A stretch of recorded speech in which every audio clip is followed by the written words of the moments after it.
አስረስ ማረ ከአንድ ሚዲያ ጋር ቆይታ ነበረው ከኢትዮ ኒውስ ጋር መሰለኝ እና እዛ ላይ ብዙ ነገሮች አንስቷል።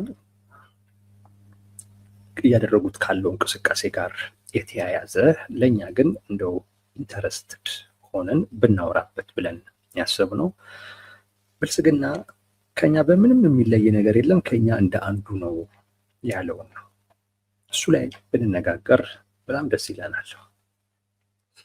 አስረስ ማረ ይሄንን ሲል ካላቸው ቁጥጥር ጋር አያይዞ ነው ማለት እኛ አማራ ክልልን 90% እንቆጣጠራለን። ብልጽግና ደግሞ አዲስ አበባና ዙሪያዋን ይቆጣጠራል። ሌሎቹም እንደዚሁ እንደ አንድ የፖለቲካ ተዋናይ እንጂ መንግስት ነው የሚያስብል ነገር የለውም። በሀገሪቱ ውስጥ ያለው ቁጥጥር መንግስት ሊያስብሎ በሚችል አይነት ደረጃ ላይ አይደለም ነው የአስረስ ማረ ሀሳብ እና ይሄንን ነው እኛ መፈተሽ የምንፈልገው።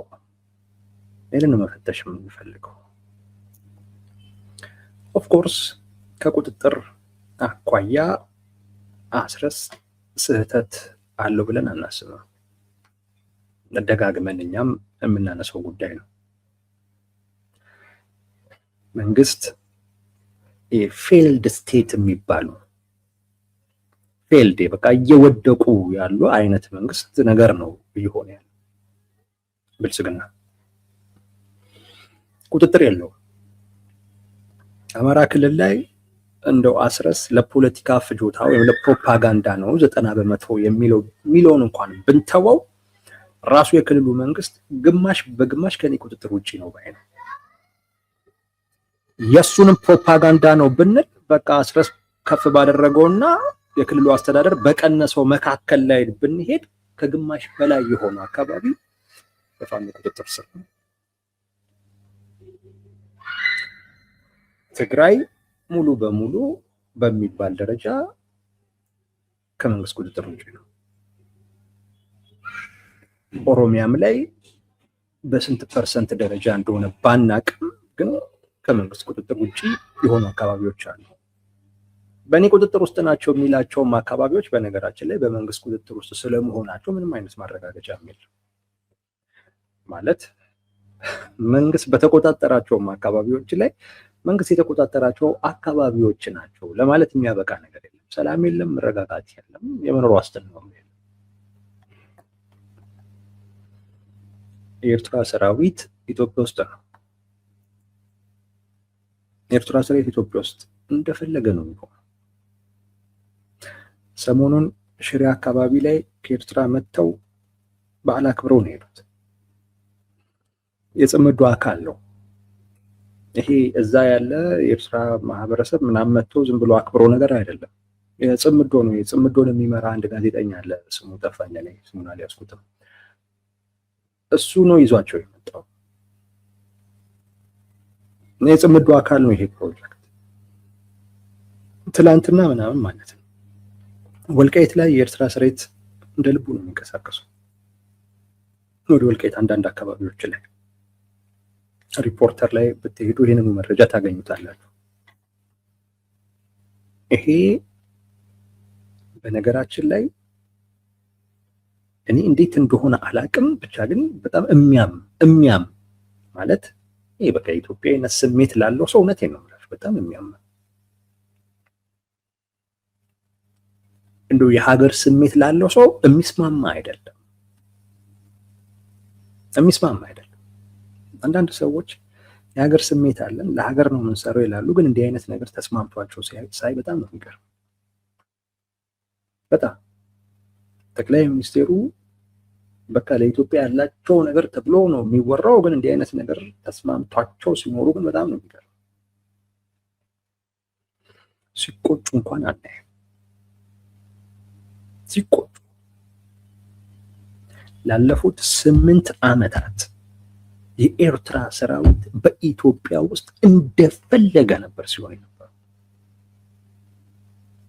ከኢትዮጵያ መንግስት ጋር ያለውን ወዳጅነት ተጠቅሞ ኢትዮጵያውያንን ሲገል ሲደፍር፣ የኢትዮጵያውያንን ሀብት ሲዘርፍ ሲያወድም ነበር።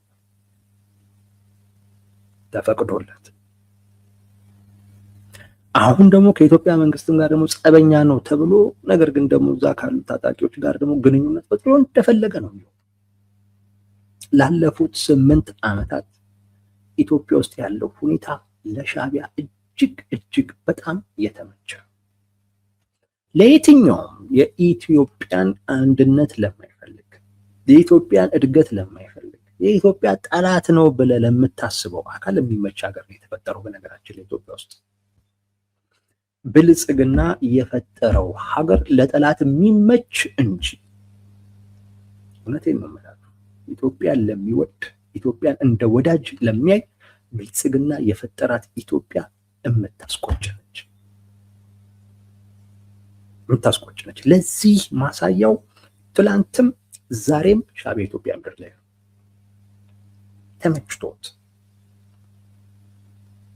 ተመችቶት ነው ያለው። ትላንት ከመንግስት ጋር ያለውን ግንኙነት ተጠቅሞ አሁን ከመንግስት ጋር ተጣልቷል እንኳን ተብሎ ግን የተመቸው ሁኔታ አለ። ይሄን በደንብ አድርጋችሁ ውሰዱልኝ። ብልጽግና የፈጠራት ኢትዮጵያ ለጠላት የምትመች እንጂ ለኢትዮጵያውያንና ለኢትዮጵያ ወዳጆች የምትመች አይደለችም፣ አትመችም።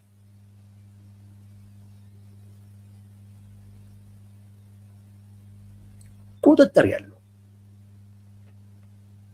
ሻዕቢያ እንደፈለገ ገብቶ የሚወጣበት አገር ነው ያለው።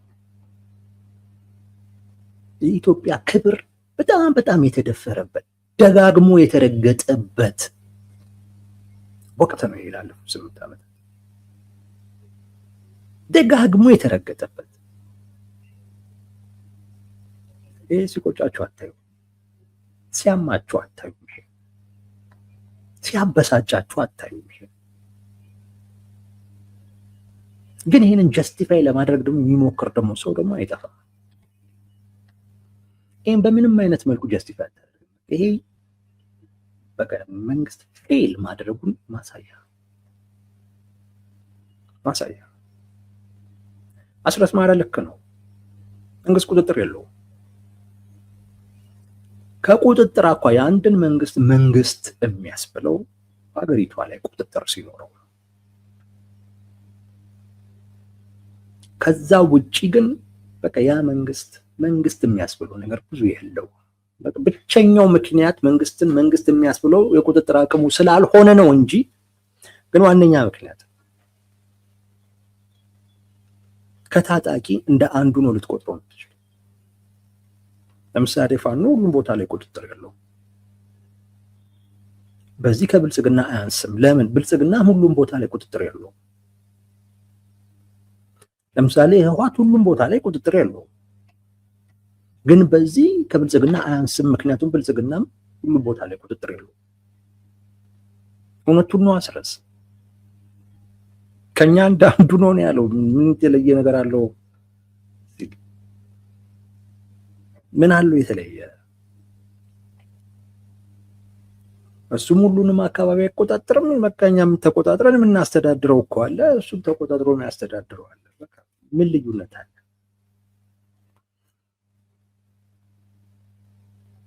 እሱን መንግስት የሚያስብል እኛን ታጣቂ የሚያስብል ነገር የለም ነው እሱ እያለ ያለው። እና ከዚህ አኳያ ከታየ ከቁጥጥር አኳያ ከታየ ምንም አስረስ ልክ ነው። አልተሳሳተም። እንደ ጥሩ ምሳሌ ያው እነሱ የተቆጣጠሩትን ቦታ አንድ ሁለተኛ በጣም በሚያበሳጭ አይነት ሁኔታ ሻዕቢያ እንደፈለገ ገብቶ የሚወጣበት ሀገር ነው የተፈጠረው። ላለፉት 8 ዓመታት ሻዕቢያ እንደተመቸው ማንም ተመችቶ አያውቅም። ህወሓት በዛ ደረጃ ያልተመቸው፣ ፋኖ በዛ ደረጃ ያልተመቸው ማንም ለሻዕቢያ እንደተመቸች ኢትዮጵያ ለማንም አልተመቸችም። ብልጽግና የፈጠራት ኢትዮጵያ ወይም እየፈጠራት ያለችው ኢትዮጵያ ለሻዕቢያ የምትመች ኢትዮጵያ ነች። ለጠላት እንጂ ለኢትዮጵያውያንና ለኢትዮጵያ ወዳጆች የምትመች አይደለችም። ይሄ ላለፉት 8 ዓመታት የታየው ነገር ያረጋገጠው ሀቅ ነው። በምንም ልትክዱ አትችልም። በምን ገብቶ የፈለገውን አርጎ መውጣት ይችላል?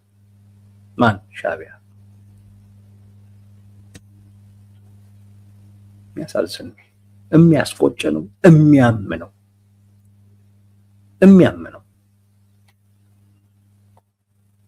የሌላ ሀገር ሰራዊት ባንተ ሉዓላዊ ግዛት ውስጥ አንዴ እኮ አይደለም፣ ሁለቴ እኮ አይደለም፣ ዛሬ እኮ አይደለም። ይሄ ነው፣ ትላንትም እንዲሁ ነበር። ከትላንት እስከ ዛሬ ድረስ ያ ሰራዊት እንደፈለገ ገብቶ የፈለገውን አድርጎ ይወጣል። ማንም የሚጠይቀው የለም፣ ማንም ምንም የሚያደርገው የለም። ኢትዮጵያ ተከፍታለች። ገመኗ ሁሉ ነው የተገለጠው። ትወርዳለች።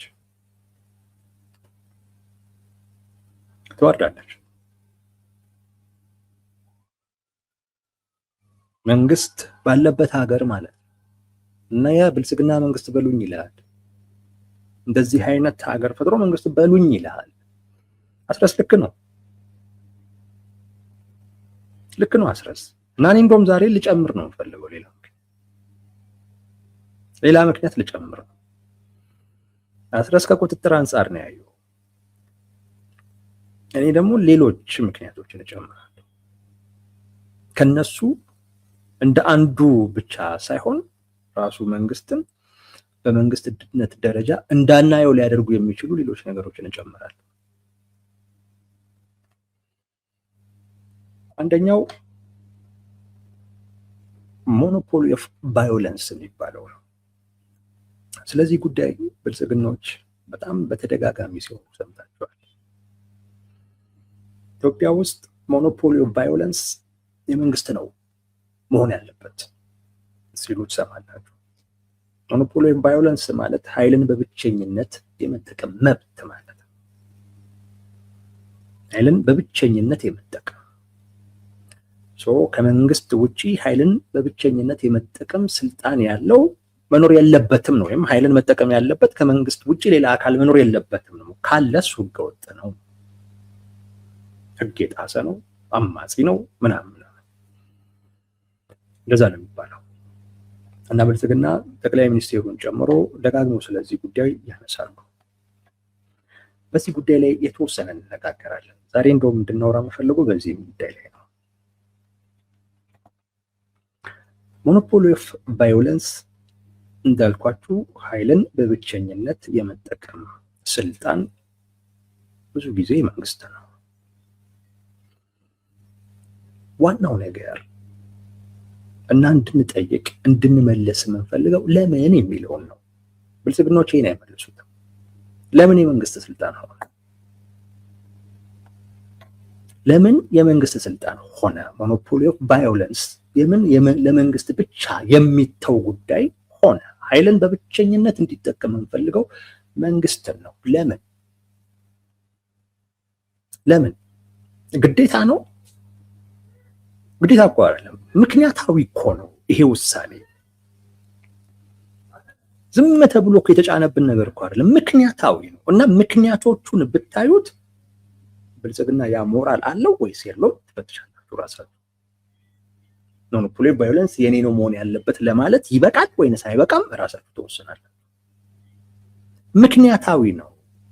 ኃይልን በብቸኝነት የመጠቀም ጉዳይ የመንግስት መሆን አለበት ስንል ምክንያታዊ ነው። ብልጽግና ግን ያን ምክንያት አያሟላም። ሁለት ምክንያቶች አሉ። አንደኛው ህግን፣ ስርዓትን፣ ሰላምን፣ መረጋጋትን የማምጣት የማስፈን የማስከበር ግዴታ የመንግስት ነው ብለን ይህንን ግዴታ በመንግስት ላይ ስለምንጭን ነው። አንዱ ምክንያት እሱ ነው። ሰላምን እና መረጋጋትን የማስፈን ጉዳይ የመንግስት ግዴታ ነው ብለን ነው። ህግና ስርዓትን የማስከበር ጉዳይ የመንግስት ግዴታ ነው ብለን ይህን ግዴታ ሰጥተን ነው ስናበቃ ኃይልን በብቸኝነት የመጠቀም ስልጣንን ለሌሎች እንዲያጋራ አንፈቅድም። ለምን? ለሌሎች ካጋራንማ ራሱ ይሄንን ግዴታውን በብቃት ላይ ወጣ ይችላል። ይሄን ግዴታ እንዲያጋራ የማንፈልገውና ለመንግስት በብቸኝነት የሚሰጠው ሰላም፣ መረጋጋት እንዲመጣ፣ ህግ፣ ስርዓት እንዲከበር ያን ግዴታ በብቸኝነት ለሱ ስለሰጠ ያን የሚያስከብርበትን አቅምም በብቸኝነት እንዲቆጣጠር እንፈልጋለን። ከዚህ አንጻር ገምግሙት። ኢትዮጵያ ውስጥ ሰላም የለም። ኢትዮጵያ ውስጥ መረጋጋት የለም። ህግ የለም። ስርዓት የለም። ማንም ዜጎች ብቻ አይደለም፣ ኢቭን የኤርትራ ሰራዊት እንደፈለገ የሚሆንበት ሀገር ነው ኢትዮጵያ።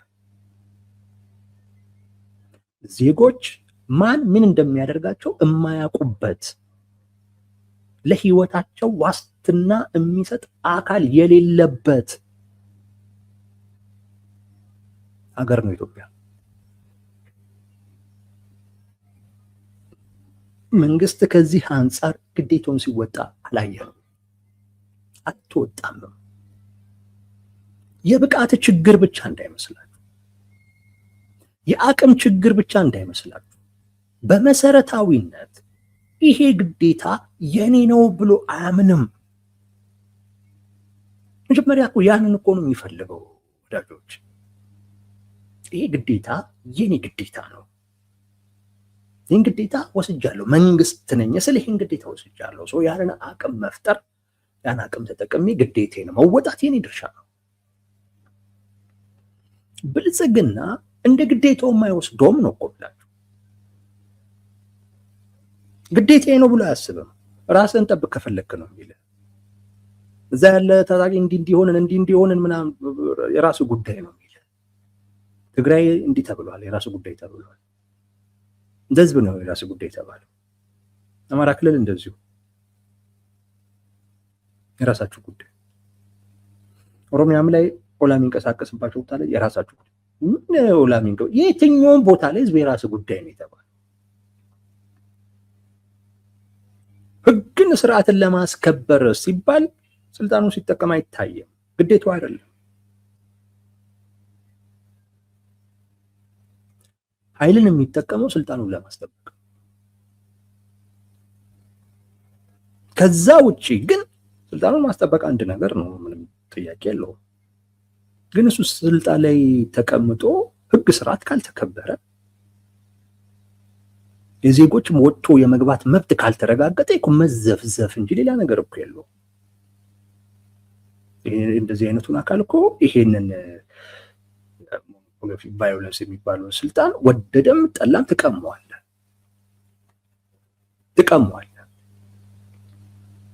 ምንድን ነው የምትሉት? አንዳንድ አካላቶች እኮ ኦላ ይሻለናል እኮ ብለው ወይም ደግሞ ኦላ የተቆጣጠራቸው አካባቢዎች ላይ እኮ በቃ ኦላ መብቱን ይጠቀም እኮ ባይ እኮ ናቸው። ዋስትናችንን ያስጠብቅልናል እኮ የሚሉ የህብረተሰብ ክፍሎች እኮ አሉ። አማራ ክልል ፋኖ ላይ እኮ አሉ። ትግራይ ክልል ላይ እኮ ይሄ እንደ በጣም እንደውም በዝቷል። ሌሎች ከመንግስት ውጪ ያሉ ከመንግስት በተቃራኒ ያሉ ታጣቂ ምናምን የምትሏቸውን አካላት ዋስትና አድርገው እኮ የሚኖሩ እኮ። ለምን? መንግስት በብቃት አልተወጣም ብቻ አይደለም፣ ፍላጎትም ያለውም አይመስልም። የለውም ፍላጎትም። ህግን፣ ስርዓትን፣ ሰላምን፣ መረጋጋትን ለማምጣትና ለማስከበር ሳይሆን የራሱን ስልጣን ለማስጠበቅ ሲል ሊጠቀምበት ይችላል። ግን እዛ ግን የተቀመጠው ስልጣኑን ብቻ እንዲያስቀጥል አይደለም፣ ህግና ስርዓትን እንዲያስከብር፣ ሰላም መረጋጋትን እንዲያመጣ ነው። አልቻለም። ለምንድን ነው ያልቻለው? እንደ ግዴታው አልወሰደውም። እንደ ግዴታውማ ቢወስደው ይሄንን ግዴታ እንዴት መወጣት አቃተኝ ብሎ ክፍተቶቹን፣ ድክመቶቹን ለመሙላት ይሞክራል። በዚህ ረገድ ስህተት እየሰሩ ያሉ ባለስልጣናቶቹን ተጠያቂ ለማድረግ ይሞክራል። የለም ይሄ ለምን እንደ ግዴታው አልወሰደውም? ምንም አይመስለውም። አዲስ አበባ አካባቢ ላይ ብቻ ተወስኖ ቢቀር ልክ እኮ አይደለም ይሄ። ልክ እኮ የጤናም እኮ አይደለም። እውነት ለመናገር አንድ ሰው አንተ ቦታውን ይዘህ ስልጣኑን ይዘህ ባለስልጣኑን መሆን እኮ አለበት። በቃ ቦታው የሚሰጥህን ዋጋ ማንም ሊያቀልህ እኮ ይገባል። አላቅም ካለ ልታሳውቁ ይገባል። ስርዓት ባለው መንገድ ትነግረዋለህ። አይ ካለ በሚገባው አይነት ቋንቋ አናግረው እንዲያውቅ ታደርገዋለህ። የኮ ግዴታ እኮ 4 ኪሎ ብቻ መቀመጥ እኔ ምን ጥቅም እንዳለው አላውቅም። ቦታውን ብቻ ይዞ መቀመጥ መዘፍዘፍ ካልሆነ ምንም ትርጉም የለውም። እውነት ለመናገር በእንደዚህ አይነት ሁኔታ ውስጥ መንግስት የሚቀርብበት ትችትን ችላ ብሎ ማለፉ የጥንካሬ ምልክት ሳይሆን በቃ ሽሽት። ይህም ቢሰማ መልስ የለውም። ይህን ትችት ቢሰማ ምን ብሎ ሊመልሰው? ይሄ አይነቱን ተቃውሞ ቢሰማ ምን ብሎ ሊመልሰው? መልስ የለም። ግን ምን ይላል? ሞኖፖሊ ቫዮለንስ የኔ ነው ይላል።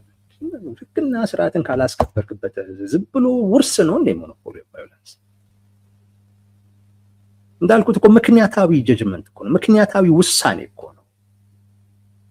ህግና ስርዓትን ማስከበር ያለብህ ያ ግዴታ በብቸኝነት ያንተ ነው ብለን ስለሰጠን ያን ግዴታ ስለጫንብህ ይህን ነገር ሌሎችም ሊጋሩ አይገባም የምንለው እኮ ለዛ ነው። ይህን ካልተወጣማ ምንድነው? ዳንዴ በጣም ነው ግራ እኮ የሚያለው። ቃልም ያጥራል።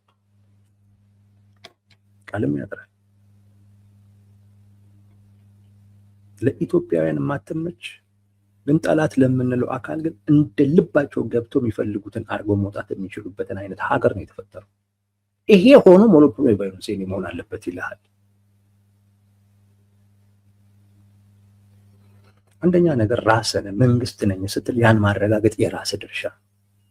መንግስት ነኝ ስትል ህግን ስርዓትን የማስከበር ግዴታን ተቀብያለሁ። ከማን? ከህዝብ ከሀገር። ያንን የሀገርን ክብር የማስጠበቅ ሉዓላዊነቷን የማስጠበቅ ኃላፊነትን ተሸክሜያለሁ፣ ወስጃለሁ፣ ግዴታውን ተቀብያለሁ። እሱን ማረጋገጥ አለብኝ ብለህ ብትወስደው ራስህ። ግን የለም አንዱ ምክንያታዊ ሞኖፖሊ ቫዮለንስ የመንግስት መሆን አለበት የምንለው በዛ ምክንያት። ሁለተኛው ምክንያት መንግስት ኃላፊነት ያለበት አካል ስለሆነ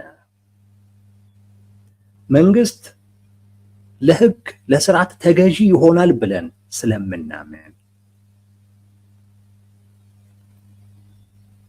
በኃላፊነት ስሜት ይሄንን ስልጣን ይጠቀማል ብለን አንድ ቀን ምን አልኳችሁ? ግዴታውን ጭነንበታል። ስልጣኑን በብቸኝነት የሱ ሊሆን ይገባል። ሁለተኛው ግን ያንን ግዴታ ከሌሎች ደግሞ በተሻለ በኃላፊነት ስሜት ይወጣዋል ብለን አምነን ነው። ለምን? መንግስት የሚመራበት ህግ አለው፣ ስርዓት አለ።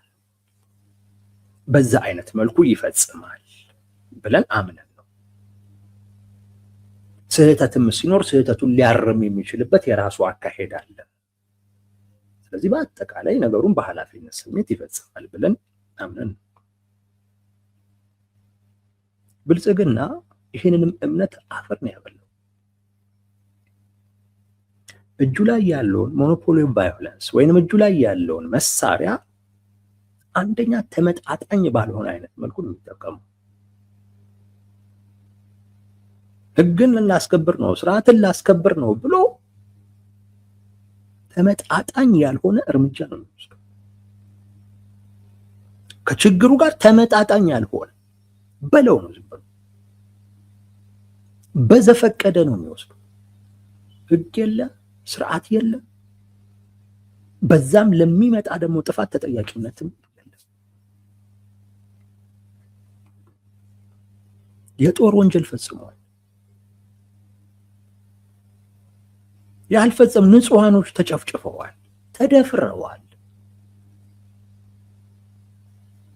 ይሄንም የሚያደርገው በኃላፊነት ያንን ስልጣን ኃይልን በብቸኝነት የመጠቀም ስልጣንን በኃላፊነት ይወጣል የምትለው አካል ለታጣቂዎች ይሄንን አይነት ስልጣን በብቸኝነት ማሰጠው ታጣቂዎች ኃይል ሲይዙ እና ይህንን የመንግስትን ስልጣን መገዳደር ሲፈልጉ እናንተ እያደረጋችሁ ያላችሁት መንገድ ህገ ወጥ ነው፣ ስህተት ነው የምትላቸው በኃላፊነት ስሜት አይወጡትም ብለህ ነው። እንደገና ያንን ግዴታ ለአንተ አልሰጠውክም ብለው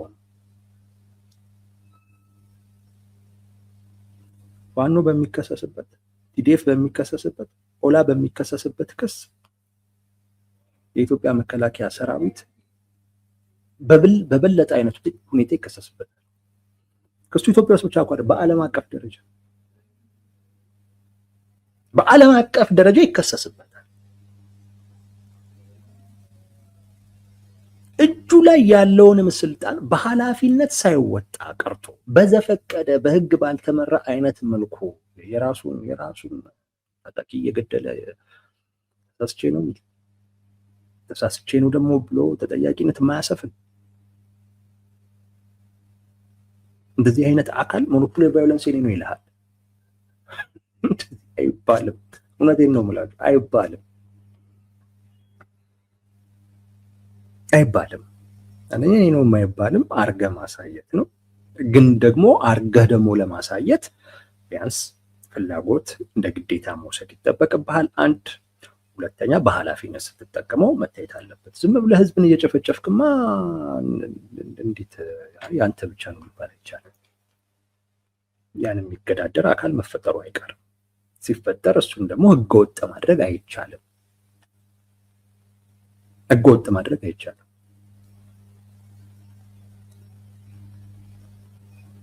እና ብልጽግና በሁለቱም ግዴታውንም ሳይወጣ እወጣለሁ ብሎ በወሰዳቸው ደግሞ እርምጃዎች በሙሉ ኃላፊነት ስሜት በጎደለው አይነት መልኩ እየተወጣ መንግስት ነው ሊልህ ይፈልጋል። ወይም ደግሞ አንድ መንግስት ሊኖረው የሚገባውን ነገር ይገባኛል ይላል። ነው ታጣቂ ነህ። ከዚህ ማቆይ እንደ መንግስት የሚያሳየህ ነገር የለም። ታጣቂ ነህ። ምንም ከታጣቂ የሚለይህ ነገር የለም። በነገራችን ላይ በመንግስትና በአንድ ታጣቂ መካከል ያለው ልዩነት የባህሪ ነው። በዋናነት የባህሪ ልዩነት፣ የሞራል ነው ልዩነቱ። የኃላፊነት ነው ልዩነቱ፣ ሌላ አይደለም። አንድ መንግስት ያለበትን ኃላፊነት ታጣቂው ያለው፣ አንድ መንግስት የሚጠበቅበትን የሞራል ከፍታ ከታጣቂው አይጠበቅም። አንድ መንግስት ሊያሳይ የሚገባውን ባህሪ ታጣቂ የማሳየት ግዴታ የለበት። ብልጽግና አንድ ታጣቂ የሚያሳየውን ባህሪ ነው የሚያሳየው። ላለፉት 8 ዓመታት ያየነው እሱ የመንግስት ባህሪ አይታይበትም። ሌላው ደግሞ በጣም የሚገርመውን ነገር ልንገራችሁ። ሌላ ምክንያት እንዲህም ደግሞ ሆኖ ችግሮችን በፖለቲካ ውይይት ከመፍታት ይልቅ በኃይል ለመፍታት ደግሞ መፈለግ በነገራችን ላይ የመንግስት ባህሪ አይደለም። መንግስት በባህሪው መንግስት ችግሮችን በውይይት ለመፍታት ነው የሚሞክረው።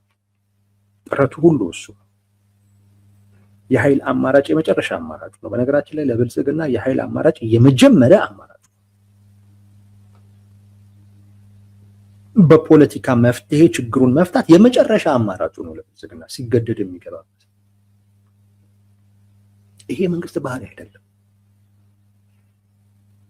ታጣቂዎች እንዲህ አይነት ባህሪ ያላቸው፣ አይ በቃ እኛማ በኃይል ነው አካል የምናስወግደው በኃይል ነው ሊሉ ይችላሉ። ይሄ ታጣቂ ባህሪ ሊሆን ይችላል። ታጣቂ ሲለው አይገርምም። መንግስት ሲለው ግን መደንገጥ ነው ያለበት። መንግስት እንደዛ አይልም። መንግስት ቅድሚያ ችግሩን በውይይት በድርድር በፖለቲካዊ አይነት መንገድ ለመፍታት ነው የሚሞክረው። በዛ ዝሎ ሲደክምና ውጤት ሲያጣበት ነው ወደ ሌላኛው አማራጭ የሚሄደው። የብልጽግና ተቃራኒ ነው። ብዙ ተቃራኒ ነው እና አስረስ ልክ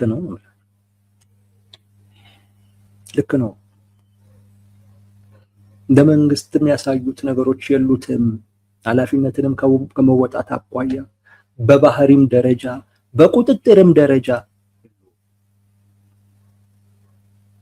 መንግስት ሊያስብል የሚችል ነገር የለውም።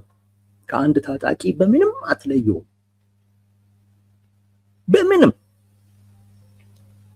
ይሄ ግን መንግስት አያስብሎም እያልኩ አይደለም፣ መጣበታለሁ እሱ ላይ። ግን እንደ እንይ ከተባለ ብልጽግናን በባህሪ ደረጃ ኃላፊነትን በመወጣት ደረጃ በቁጥጥር ደረጃ መንግስት የሚያስብለው ነገር የለውም። አስረስ ልክ ነው።